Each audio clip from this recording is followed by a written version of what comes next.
اعوذ باللہ من الشیطان الرجیم بسم اللہ الرحمن الرحیم یا ایھا الناس اتقوا ربکم الذی خلقکم من نفس واحدۃ۔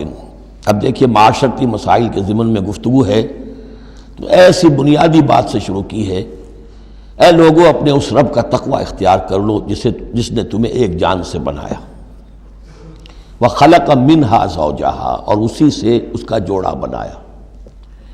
یہاں یہ نوٹ کرنے والی بات ہے کہ یہاں حضرت آدم کا لفظ نہیں ہے کہ آدم سے ان کا جوڑا بنایا، بلکہ نفس سے بنایا۔ اس میں وہ بات پوری طریقے سے ایکوموڈیٹ ہو سکتی ہے کہ یہاں مراد کیا ہے؟ نوع ایک ہے، جنسیں دو ہیں۔ بکرا بکری نوع ایک ہے، جنس دو ہیں، ایک ہی نوع سے، اسی نوع سے تمہارا جوڑا بنایا۔ ہیومن بینگز ہومو سیپینس نوع ایک ہے، اسپیشیز ایک ہے، لیکن اس کے اندر ہی سے وہ سیکشول ڈفرینسیشن جو ہوئی ہے اس کے حوالے سے جوڑا بنا ہے۔ یا ایھا الناس اتقوا ربکم الذی خلقکم من نفس واحدۃ وخلق منھا زوجہا وبث منہما، اب یہاں پر مراد ہیں وہی آدم اور حوا، ان دونوں سے پھیلا دیے زمین میں کثیر تعداد میں مرد اور عورت، رجالا کثیرا ونساء۔ یعنی اس تمدن انسانی کو اگر آپ ٹریس کریں گے، پیچھے لے جائیں گے، تو اس کی کامن ایک اس کی بگننگ ہے، ایک انسانی جوڑا آدم اور حوا۔ اس رشتے میں پوری نوع انسانی جو ہے رشتہ اخوت میں منسلک ہو جاتی ہے، اس لیول پر جا کر۔ ایک ہے سگے بہن بھائی، ایک ہے دادا دادی پر جا کر کزنز مل جائیں گے، پردادا پردادی پر جا کر اور ایک لمبا حلقہ ہو جائے گا۔ چلتے جائیے تو آدم و حوا کی نسل جو ہے وہ جا کر آخر بالآخر ایک پیرنٹس ہیں، ایک کپل ہے، آدم اور حوا۔ واتقوا اللہ الذی تساءلون بہ والارحام، اور اس دیکھیے ایک ہی آیت میں دوسری مرتبہ پھر تقوی کا حکم، اور تقوی اختیار کرو اس اللہ کا جس کا تم ایک دوسرے کو واسطہ دیتے ہو۔ آپ کو معلوم ہے کہ دنیا میں فقیر بھی مانگتا ہے تو اللہ کے نام پر مانگتا ہے، اللہ کے واسطے مانگتا ہے، اور اکثر و بیشتر معاملات جو تمدنی ہوتے ہیں، گھریلو جھگڑے ہوں، ان کو بھی جب نمٹانا ہوتا ہے تو آخر کار کہنا پڑتا ہے کہ اللہ کا نام مانو اور تم یہ بات چھوڑ دو، اپنی اس ضد سے باز آ جاؤ۔ تو جہاں آخری اپیل کرنی ہے اللہ کے حوالے سے تو اس کا تقوی اختیار کرو، تو یہ جھگڑے ہو گئے نہیں، اس کے احکام پر چلو۔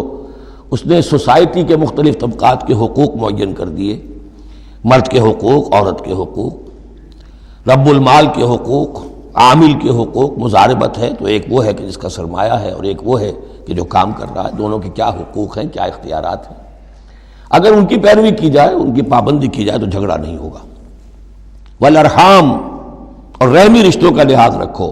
یہ وہ رحمی رشتہ ہے جیسا کہ میں نے بتایا، والدہ پر جا کر بہن بھائی ایک ہو گئے، دادی پر جا کر ایک اور بڑی تعداد میں ایک ہو گئے، یہ رحمی رشتے ہیں۔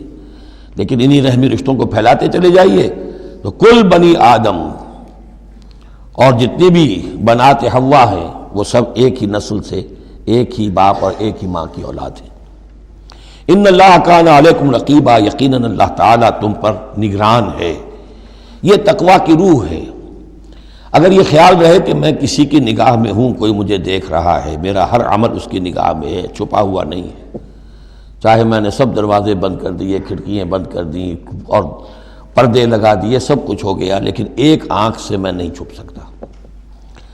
ان اللہ کان علیکم رقیبا، اگر یہ مستحضر رہے تو پھر تقوی ہوگا، پھر اللہ کے حکم کی پابندی کی جائے گی۔ اب دیکھیے یہ حکمت نبوت ہے صلی اللہ علیہ وسلم۔ اس آیت کو حضور نے خطبہ نکاح میں شامل کیا، کیونکہ نکاح کا موقع کیا ہوتا ہے کہ ایک مرد ایک عورت کے درمیان پھر وہی رشتہ ازدواج قائم ہو رہا ہے۔ آدم کا ایک بیٹا، حوا کی ایک بیٹی، پھر اسی رشتے میں منسلک ہو رہے ہیں جس میں کہ آدم اور حوا تھے۔ جس طرح ان سے نسل پھیلی ہے، اب ان سے آگے نسل بڑھے گی۔ لیکن یہ کہ اس پورے معاشرتی معاملے میں، خاندانی معاملات میں، عائلی معاملات میں، جیسے سورہ بقرہ میں ہم نے دیکھا کتنی مرتبہ واتقوا اللہ واتقوا اللہ واتقوا اللہ، تقوی نہیں ہوگا تو پھر خالی قانون جو ہے اس کے اندر وہ تاثیر نہیں ہوا کرتی۔ قانون کو تو تختہ مشق بھی بنایا جا سکتا ہے، وَلَا تَتَّخِذُوا آیَاتِ اللَّهِ هُزُوًا، اللہ کی آیات کا ٹھٹا ہی نہ بنا دو، کہ قانون کا تقاضا تو پورا ہو رہا ہے لیکن اس کی جو روح ہے وہ بالکل ختم ہو جاتی ہے۔ وَآتُوا الْيَتَامَىٰ أَمْوَالَهُمْ، اور وہ جو دبے ہوئے طبقات ہیں ان میں سے یتیم ایک اہم طبقہ تھا، ان کے کوئی حقوق نہیں تھے، مال ان کے ہڑپ کر لیے جاتے تھے، کمزور تھے۔ وَآتُوا الْيَتَامَىٰ أَمْوَالَهُمْ وَلَا تَتَبَدَّلُوا الْخَبِيثَ بِالطَّيِّبِ، ان کا مال جو ہے اس میں سے اچھا مال لے لیا، برا ان کو اپنا برا مال ان میں شامل کر دیا۔ انہیں کیا پتہ چلا؟ اگر اول تو یہ کہ ہڑپ ہی کر گئے، نہیں تو بہت متقی ہوئے تو چلیے تعداد پوری کر دی، لیکن یہ کہ ان کا جو اچھا مال تھا اپنے طرف لے لیا اور ردی مال ادھر لگا دیا۔ وَلَا تَأْكُلُوا أَمْوَالَهُمْ إِلَىٰ أَمْوَالِكُمْ، اور ان کے مال اپنے مالوں میں شامل کر کے ہڑپ نہ کرو۔ إِنَّهُ كَانَ حُوبًا كَبِيرًا، یقیناً یہ بہت بڑا گناہ، بہت بڑے بوال کی بات ہے۔ وَإِنْ خِفْتُمْ أَلَّا تُقْسِطُوا فِي الْيَتَامَىٰ، اور اگر تمہیں اندیشہ ہو کہ تم یتیم بچیوں کے بارے میں انصاف نہیں کر سکو گے، یعنی یتیم ایک تو لڑکا ہوا، چلیے اس کی ایک زندگی ہے، ایک خاص حد کو پہنچنے کے بعد وہ ایک انڈیپینڈنٹ لائف اختیار کر لے گا۔